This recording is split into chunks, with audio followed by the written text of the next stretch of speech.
Hey guys, അപ്പോൾ ഇതേ നമ്മൾ ഐശ്വര്യമായിട്ട് ചായ ഇട്ടിട്ട് പുറത്ത് തെണ്ടാൻ പോകാമല്ലോ എന്ന് വിചാരിച്ചു.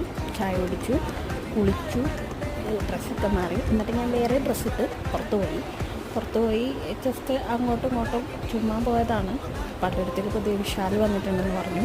അവിടെ ഒന്ന് പോയി, പക്ഷെ അവിടെ എല്ലാം ഇങ്ങനെ വലിച്ചു വാരിയിട്ടേക്കുമായിരുന്നു. ഞാൻ പെട്ടെന്ന് അവിടെ നിന്ന് ഇറങ്ങി നമ്മളൊരു പഴക്കടയിൽ വന്നു സർബത്ത് കുടിക്കാൻ. അവിടെ നിന്ന് നമ്മളൊന്ന് ഫോട്ടോ വെച്ച് ബീച്ചിൻ്റെ അതിൽ പോയി. ഭയങ്കര തിരക്കായിരുന്നു, പെരുന്നാൾ ദിവസമായതുകൊണ്ട് ഭയങ്കര തിരക്കായിരുന്നു. അപ്പോൾ അതുകൊണ്ട് നമ്മൾ ജസ്റ്റ് അതിലേക്ക് ഇറങ്ങി ജങ്കാറൊക്കെ കണ്ട് എൻ്റെ പഴയ കോളേജിൻ്റെ അതിലേക്ക് കൂടിയാണ് പോകുന്നത്. അപ്പോൾ കോളേജിൻ്റെ ഫ്രണ്ടിൽ കൂടെ നമ്മൾ നേരെ കുരിയച്ചൻ്റെ പള്ളിയിലോട്ട് പോവുകയാണ്, മട്ടാഞ്ചേരിയിൽ. അപ്പോൾ കുരിയച്ചൻ്റെ അവിടെ പോവാറുണ്ട് എപ്പോഴും. അവിടെ നിന്ന് ഇതേ ഫുഡും വാങ്ങി നേരെ വീട്ടിലോട്ട്. ഇനി വീട്ടിൽ ചെന്നിട്ട് കുറേ എഴുതാണ്ട്, ഇതേ കണ്ടില്ലേ, സിനിമ കാണണം, എന്തൊക്കെ പണിയാണ്. അപ്പോൾ ഓക്കെ, ബൈ.